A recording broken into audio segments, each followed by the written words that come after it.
Hello everyone, कैसे हैं आप? कमेंट करके जरूर बताएं। आज हम कक्षा 8वीं विषय गणित में अध्याय 4 कर रहे थे, जिसमें हम प्रश्नावली 4.2 करेंगे। इससे पहले मैं 4.1 कंप्लीट करवा चुका हूं, तो आप चैनल पर जाकर 4.1 को कंप्लीट कर लीजिए और उसके नोट्स बना लीजिए और फिर आ जाइए प्रश्नावली 4.2 पर। तो बात करेंगे 4.2 की। तो इसमें यहाँ पर कुछ क्वेश्चंस दिए हैं और उन क्वेश्चंस में बोला गया है कि ये पूरा जो एक्सरसाइज है ये बेस्ड है प्रायिकता पर। अब ये प्रायिकता क्या होती है तो मैं आपको बता देता हूं कि प्रायिकता का सीधा सीधा मतलब होता है संभावना। प्रायिकता का मतलब होता है संभावना, ठीक है। जो भी संभावनाएं होती हैं वो सब हम प्रायिकता में निकालते हैं। तो आपके जीवन में ऐसी बहुत सारी संभावना, जैसे कभी कभी आपने देखा होगा कि हम मौसम को देख के बताते हैं कि आज बरसात होने की संभावना है, या कभी कभी ऐसा होता है कि पेपर दे के आप घर आके बताते हो कि मेरे इतने मार्क्स आने की संभावना है। तो उसी को प्रायिकता कहते हैं और इंग्लिश में इसको प्रोबेबिलिटी कहते हैं। उसे किस तरीके से निकालते हैं इस प्रश्नावली में हम बहुत अच्छे से समझने वाले हैं। और इस चैप्टर में आपके 100% मार्क्स आ सकते हैं, क्योंकि ये बहुत इजी है। तो इसको थोड़ा ध्यान से समझें और वीडियो को पूरा देखें। प्रश्न नंबर 1 देखिए, इन प्रयोगों में आप जो परिणाम देख सकते हैं उन्हें लिखो। बहुत आसान है, आप ध्यान से देखेंगे, देख के ही बता देंगे। अब ये एक पहिया दिया हुआ है, तो पहिए को घुमाने पर कौन कौन से परिणाम आपको देखने को मिलेंगे। परिणाम मतलब यहां पे क्या लिखा है, A B C D A, ठीक है। तो यहां पर टोटल परिणाम क्या बनेंगे, देखो एक बार ए लिखा है, दो बार ए लिखा है, फिर डी लिखा है, फिर सी लिखा है, फिर बी लिखा है। तो देख के ही आप बता सकते हो। तो यहां पर आपको परिणाम बताने हैं, तो परिणाम बताने हैं तो आप लिखेंगे परिणाम। कितने परिणाम हो जाएंगे, एक तो ए मिलेगा, फिर बी भी मिलेगा, और फिर सी मिलेगा, और आपको डी मिलेगा। अब दो बार ए लिखा है तो दो बार ए लिखने की जरूरत नहीं है, आपको सिर्फ एक बार लिखना है, ठीक है। तो टोटल परिणाम यहां पर क्या होंगे, ए बी सी डी, मतलब 4 टोटल परिणाम आपको यहां से प्राप्त होंगे। अब इसके बाद देखिए, बहुत आसान था ये तो।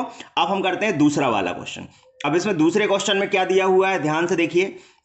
दो सिक्कों को एक साथ उछालना। तो सबसे पहले तो आपको समझना पड़ेगा कि एक जो सिक्का होता है उस सिक्के में आपके 2 फलक होते हैं, ठीक है। तो एक पे आता है चित्त और एक पे आता है पट, ठीक है। चित्त मतलब होता है हेड, जिसको हम हेड कहते हैं, और पट मतलब होता है टेल, ठीक। तो ये बात आपको समझ में आ गई। अब यहां पर आप सिक्के कितने उछाल रहे हो, 2। अब 2 सिक्के अगर आप उछालोगे तो टोटल परिणाम क्या क्या मिलेंगे आपको। तो देखो, अगर 2 सिक्के उछालोगे तो चित्त भी 2 हो जाएंगे और पट भी 2 हो जाएंगे, ठीक है। तो टोटल परिणाम आपको कितने मिलेंगे, अगर यहां पे हम देखें तो चित्त आपके कितने हो गए, 2 बार हो गए, है ना। और पट भी कितने बार हो गए, 2 बार हो गए। तो इस तरीके से टोटल परिणाम अगर देखें तो टोटल परिणाम कितने मिलेंगे आपको, 4 मिलेंगे, ठीक है। 2 सिक्कों को एक साथ उछालने पर टोटल परिणाम आपको कितने मिलेंगे, 4 मिलेंगे। समझ में आ गया होगा, बहुत आसान था। अब हम चलते हैं अगले क्वेश्चन की ओर। अब अगला क्वेश्चन जो है ये भी बहुत आसान है, आप बड़े आराम से इन क्वेश्चंस के आंसर दे सकते हो। तो ध्यान से समझिएगा और कोई भी डाउट हो तो कमेंट जरूर करना। देखिए, जब एक पासे को फेंका जाता है तब निम्नलिखित प्रत्येक घटना से प्राप्त होने वाले परिणामों की संख्या लिखिए। अब आप मुझे एक बात बताओ, आपने पासा देखा होगा, पासे पे टोटल नंबर कितने लिखे होते हैं। तो पासे पे टोटल नंबर लिखे होते हैं 1 2 3 4 5 6, ठीक है। ये बात आप बहुत अच्छे से समझ सकते हो। तो टोटल जो संख्याएं होती हैं पासे पे वो 6 होती हैं, क्योंकि 6 फलकें होती हैं और 6 नंबर लिखे होते हैं। अब वो कह रहा है कि एक अभाज्य संख्या, अब अभाज्य संख्या का कह रहा है, तो अभाज्य संख्या आप यहां पे देख लो। सबसे पहले हमें पता होना चाहिए कि अभाज्य संख्या क्या होती है। अभाज्य संख्या वे संख्या होती हैं जिनमें एक या खुद से ही भाग जाता है, वो अभाज्य संख्या होती है। तो एक को अभाज्य संख्या नहीं माना जाता, 2 से शुरू होती हैं। तो 2 एक अभाज्य संख्या है, 3 भी एक अभाज्य संख्या है, और 5 भी एक अभाज्य संख्या है, क्योंकि इसमें या तो एक से भाग जाएगा या फिर इनके खुद से भाग जाएगा, ठीक है। तो यहां पे टोटल अभाज्य संख्या कितनी हो गई, 1 2 3 हो गई। तो एक अभाज्य संख्या प्राप्त करने का परिणाम कितना होगा, 3 होगा, मतलब 3 बार मिल सकता है। और एक अभाज्य संख्या नहीं, अब एक अभाज्य संख्या नहीं, अब देखो अभाज्य संख्या कितनी हो गई, 3 हो गई, इनके अलावा कितने बचे, 1 2 3 ही बचे। तो ये भी हो जाएगा आपका 3, बहुत आसान है। फिर इसके बाद देखो दूसरा वाला सवाल। अब इसने पूछा 5 से बड़ी एक संख्या। अब 5 से बड़ी एक संख्या आप मुझे बता दीजिए, 5 से बड़ी एक संख्या क्या है, 6 है। तो आप यहां पे लिख देंगे 6, ठीक है। 5 से एक बड़ी संख्या क्या होगी, 6 होगी। 5 से बड़ी एक संख्या नहीं। अब 5 से बड़ी एक संख्या नहीं का मतलब यह हुआ कि उससे छोटी पूछा है।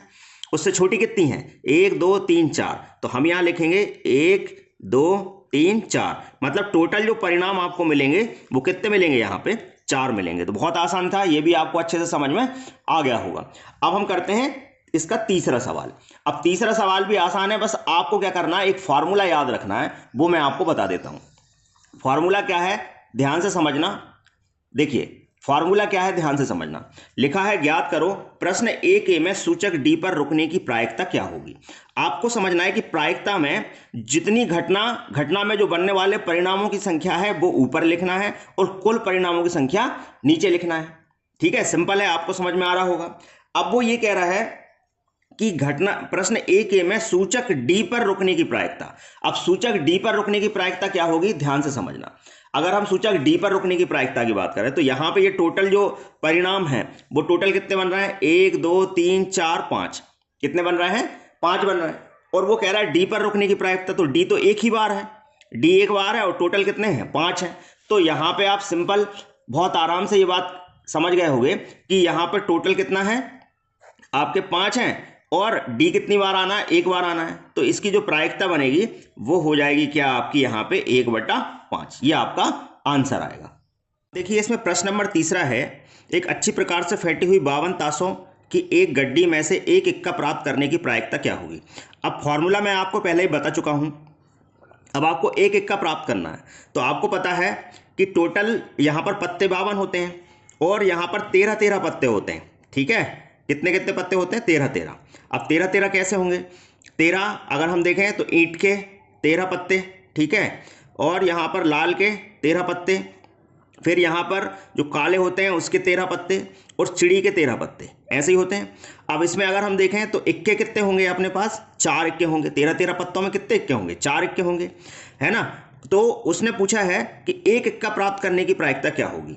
अब 4 इक्के होंगे तो यहाँ पर जो प्रायिकता जब हम निकालेंगे तो चारों इक्कों में प्रायिकता जब हम निकालेंगे तो 4 इक्के आपके हो जाएंगे, जो कुल प्राप्त करने वाले परिणाम हो जाएंगे कितने, 52। कुल प्राप्त करने वाले परिणाम कितने हो जाएंगे, 52, और 4 में से एक इक्का आएगा, इसलिए ऊपर लिखेंगे हम कितना, 4 लिखेंगे। अब बस भाग लगा दीजिए, क्या ये 4 से कट रहा है, देखो 4 एकम 4, इधर 4 एकम 4, 4 3 12, मतलब 1/13। तो यहां पर यह हुआ कि 13 में से एक इक्का आने की प्रायिकता यहां पे आपको मिलेगी, मतलब 1/13 यहां पर इसका आंसर हो जाएगा। अब ऐसे ही आपको यहां पर सी वाला क्वेश्चन करना है, ये भी बहुत आसान है, ध्यान से समझो। एक लाल सेब प्राप्त करने की प्रायिकता क्या होगी।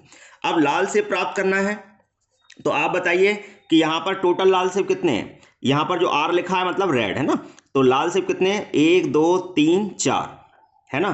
तो यहां पर लिखेंगे हम कुल लाल सेब, कुल लाल सेब कितने आ रहा है, यहां पर 4 आ रहा है।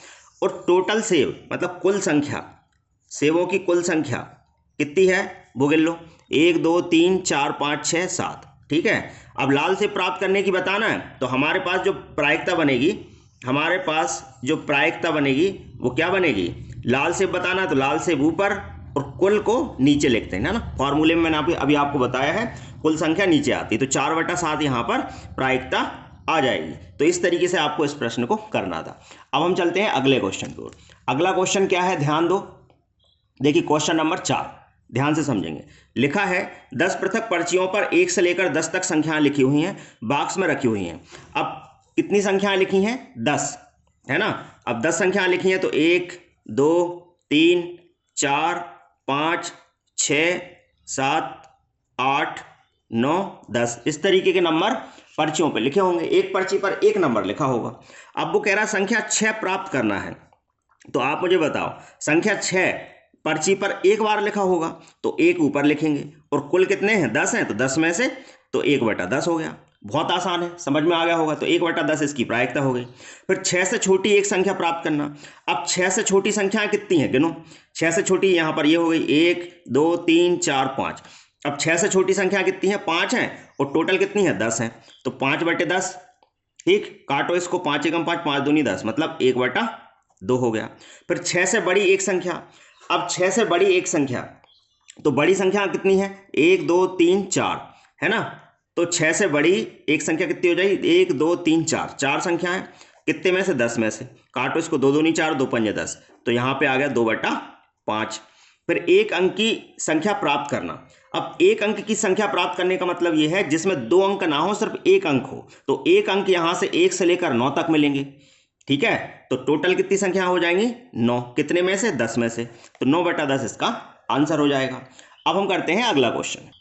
अब देखिए 5वां सवाल है, यदि आपके पास 3 हरे त्रिज्याखंड हैं। अब हरे कितने हैं हमारे पास? 3 है। ठीक, फिर एक नीला त्रिज्याखंड, तो नीला कितना है? 1 है। ठीक, लाल त्रिज्याखंड वाला एक नीला त्रिज्याखंड और लाल त्रिज्याखंड घूमने वाला एक पहिया है। मतलब लाल कितने हैं? लाल भी कितना है? 1 है ना।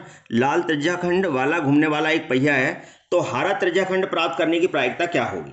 अब हरे का निकालना है तो फॉर्मूला मैंने अभी आपको बताया, प्रायिकता घटना को बनाने वाले परिणामों की संख्या बटे कुल परिणामों की संख्या।